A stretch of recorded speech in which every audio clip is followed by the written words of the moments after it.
Всем привет! Это опять Даша в эфире, и сегодня я покажу окраску и легкий везеринг самой длинной модели от АВД. Она получилась действительно огромная. Например, такой набор вы можете купить в интернет-магазине «Модельная лавка», а по промокоду Даша у вас будет скидочка. Все ссылочки в описании. А сейчас я вам покажу, как я красила этот троллейбус. Обзор и сборку вы можете увидеть в одном из предыдущих моих видео. Итак, поехали! А в магазине «Модельная лавка» всегда поступают в продажу актуальные новинки по вполне доступным ценам. Также в магазине постоянно действуют разные акции. Например, приведи друга и получи 200 рублей. Если вы по этому промокоду сделаете свой первый заказ, то 200 рублей получу я, и вы получите скидку в 200 рублей. А еще под некоторыми моделями вы сможете увидеть мой отзыв и оставить свой тоже. Приступим к окраске. После сборки я модель обезжирила и загрунтовала грунтом от Pacific. И начинаю я свое повествование с окраски салона. Окрашу его в бежевый цвет. Обратите внимание, насколько эта модель большая. Она огромная и еле-еле вмещается в мой окрасочный бокс. А благодаря окрасочному поворотному столику с моделью легко оперировать. Крашу бежевой краской от Pacific. Это акрил, и давление у меня примерно 1,5-2 атмосферы. Меня часто спрашивают в личных сообщениях про давление, на котором я работаю. Я отвечаю, что нужно всегда смотреть по ситуации. Значение зависит от краски, какой слой вы хотите нанести и другого. Тут на помощь может прийти только опыт. Перед нанесением краски на модель я всегда пробую на бумаге, как распыляется краска.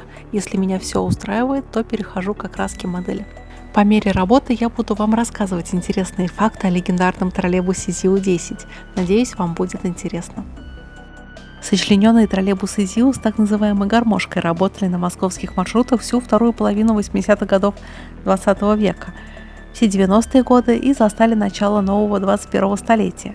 Они ходили по маршрутам одновременно с аналогичными венгерскими автобусами КАРОС-280.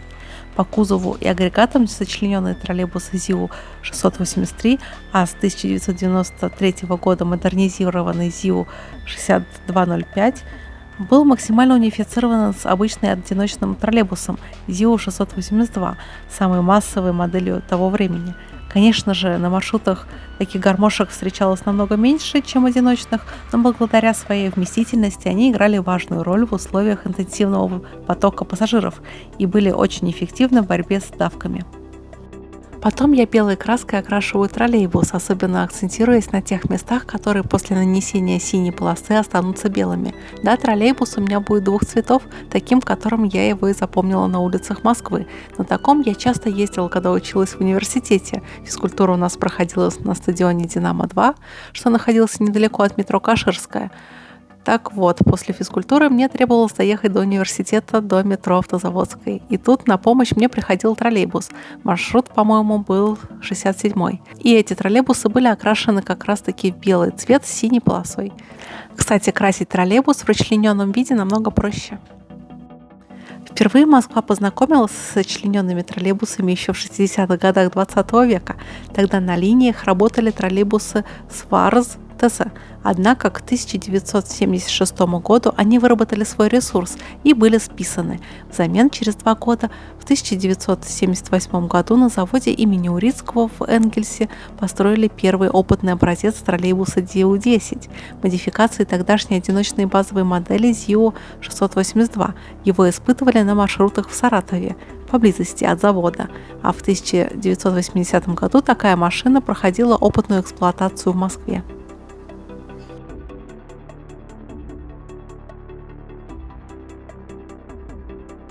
После того, как краска хорошо высохла, наношу маски из малярного скотча. Скотч я использую от фирмы Мачете. Он довольно дешево стоит и хорошо клеит. Но, как всегда, есть нюанс. Краска на металлическом корпусе держится не так хорошо, как на пластике.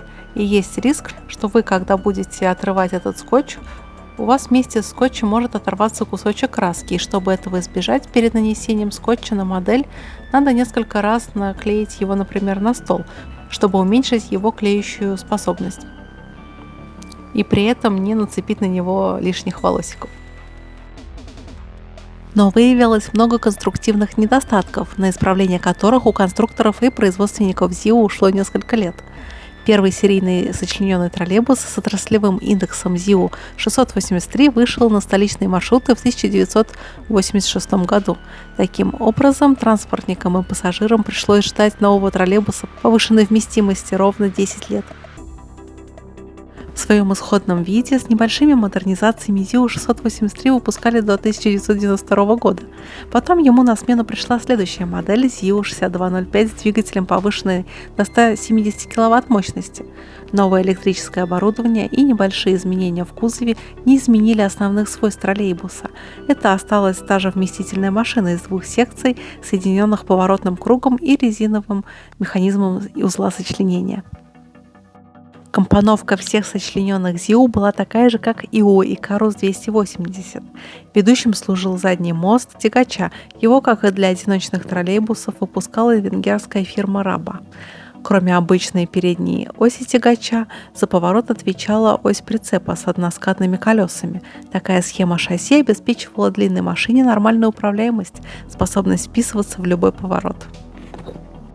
После распада СССР пассажирский поток в Москве несколько уменьшился, а троллейбусы с гармошкой закупали уже в штучном количестве. Тем не менее, они дожили в производстве и эксплуатации до нового столетия.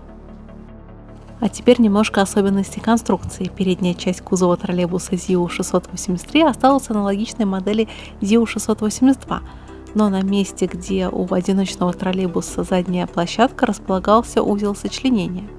На полу находился поворотный круг. Меха гармошки от пассажиров отделяли два полукруглых поручня. Наличие подвижных элементов складывания машины прямо в пассажирском салоне неопасно показал опыт эксплуатации старых сочлененных троллейбусов «Сфарс» и автобусов «Икарус».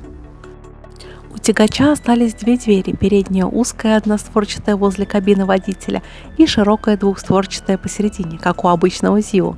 Две широкие двери были у прицепа, первая возле узла сочленения, вторая в заднем свесе. Однако хвостовая часть кузова прицепа была иная, чем у одиночного троллейбуса. Чтобы не увеличивать сверх меры длину и не создавать опасность, что при повороте троллейбус заденет что-либо задним углом кузова, задний свес укоротили, уменьшив несколько накопительную площадку. Но при радикально возросшей общей длине и вместительности троллейбуса потеря площади задней площадки уже никак не ощущалась. За год эксплуатации на сочлененных ЗИУ менялась система управления. Она могла быть как тиристорно-импульсная, так и реостатно-контактная. Также две модификации были и у ЗИУ-6205. Штанги током-приемников находились на крыше прицепа возле узла сочленения.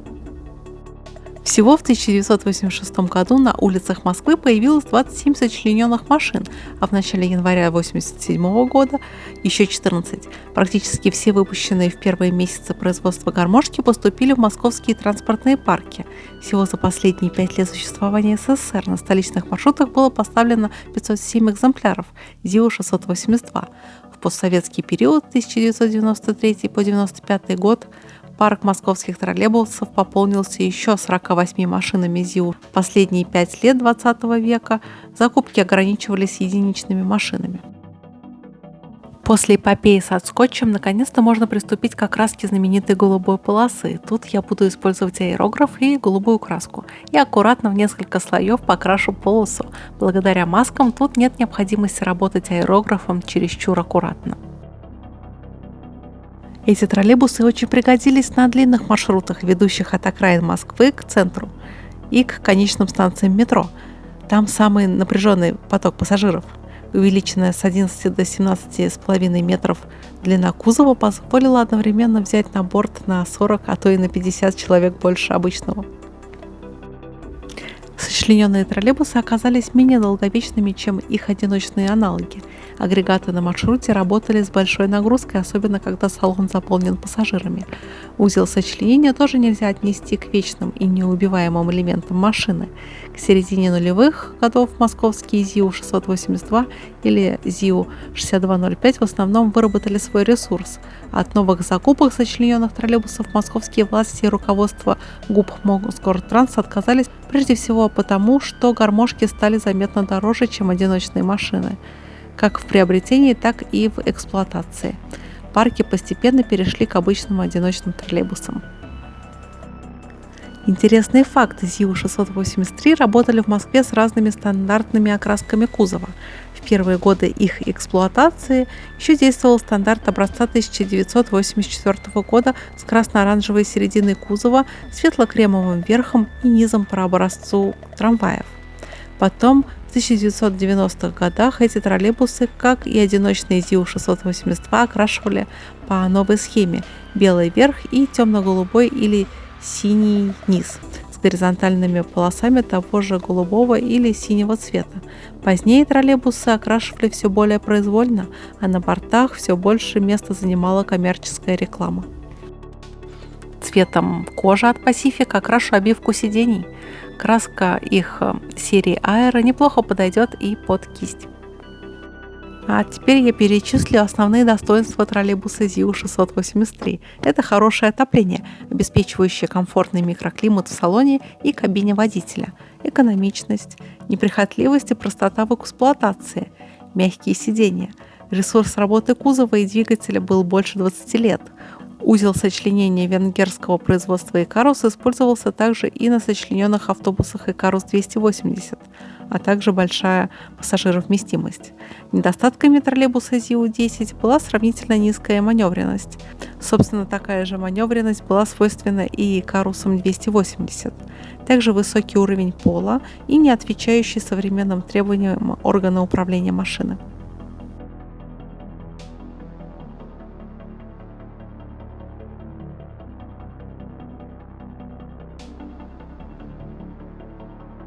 Теперь очень ответственный момент. Я убираю маски из скотча. Как вы видите, тут без потерь у меня не обошлось. Я содрала краску. Это, конечно, обидно, но в целом тут нет проблем. Я просто аккуратно из аэрографа подкрашу эти места. Ну, такова жизнь.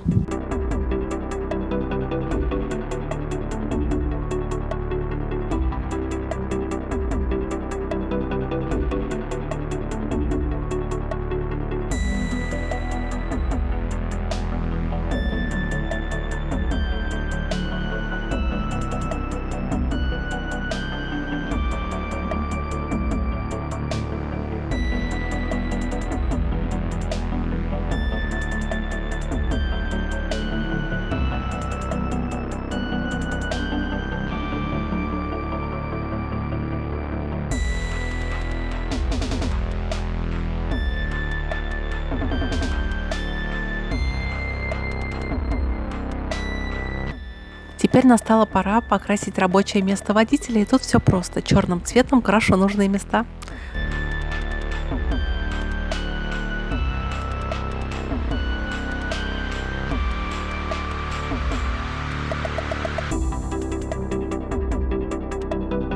Ну и, конечно же, окрашу сам логотип ЗИУ полусухой кистью алюминиевой краской, конечно же, от фирмы Pacific.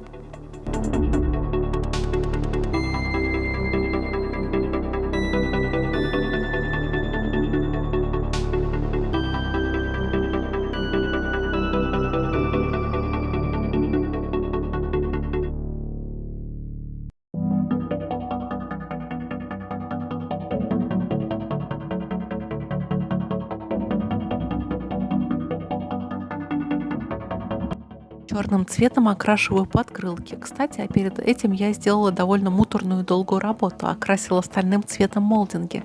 В отличие от смоляной Нивы, тут окраска молдингов была немного проще. Ведь тут они отлично отлиты, и кисточка, можно сказать, сама идет по нему, не задевая сам корпус.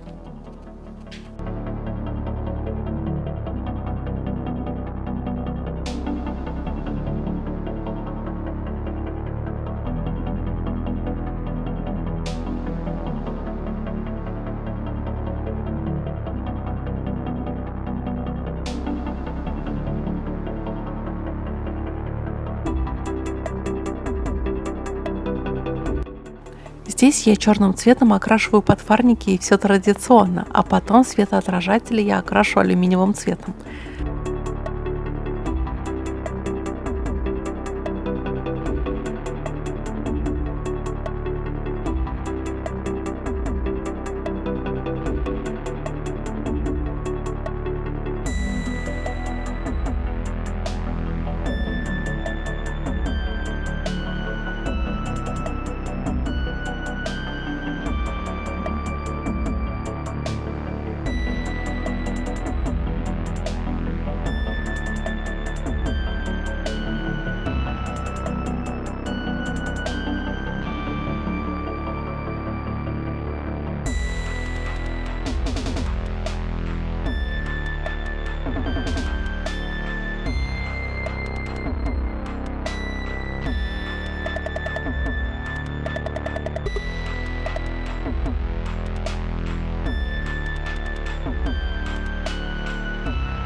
Тут я черным цветом подкрашиваю провода, которые идут на крыше троллейбуса.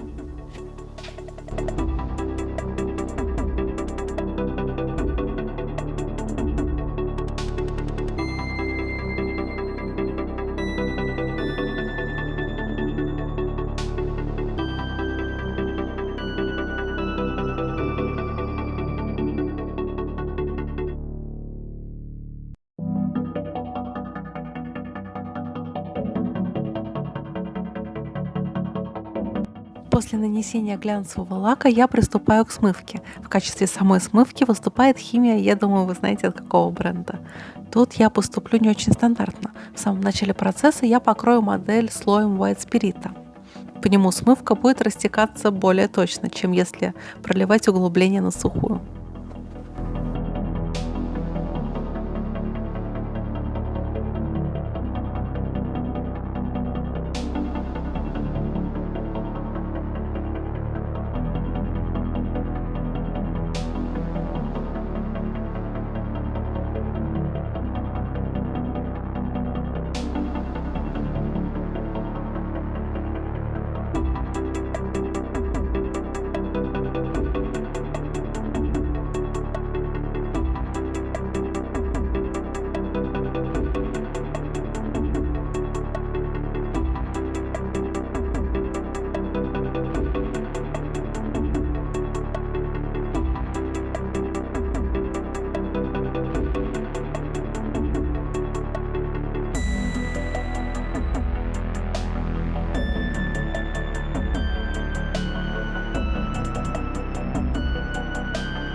Ну и под самый конец немного муторной работы. Я окрашиваю уплотнители на стеклах. Стекол тут, очень много. Эта работа заняла у меня 2 вечера.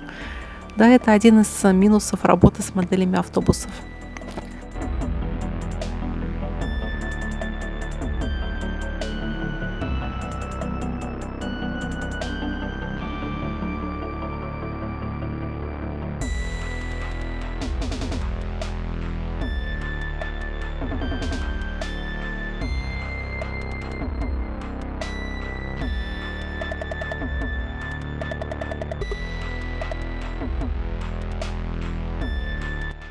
Использую клей ПВА, ставлю окрашенные стекла на свои места.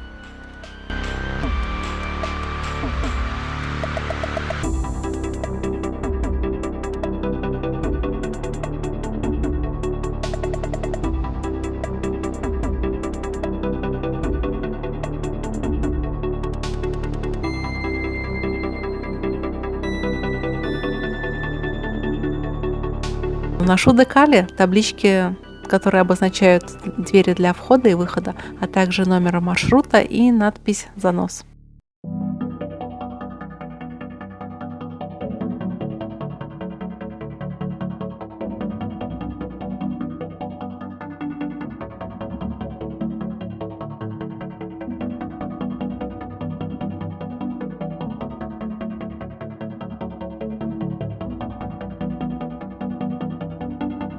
А тут я витражными красками по стеклу окрашиваю прозрачные элементы. Это задние огни, поворотники и габаритные огни.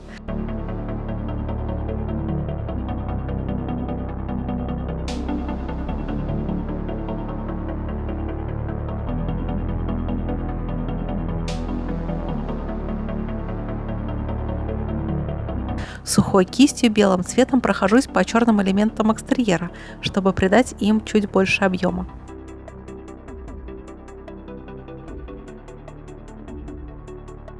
Вот такой у меня получился троллейбус, и это финал работы. Напишите в комментариях, как он вам. Если он вам понравился, то ставьте лайк и не забывайте подписываться на канал, если вы этого еще не сделали. А увидимся мы с вами в следующем видео на следующей неделе. Так что до новых встреч, пока-пока!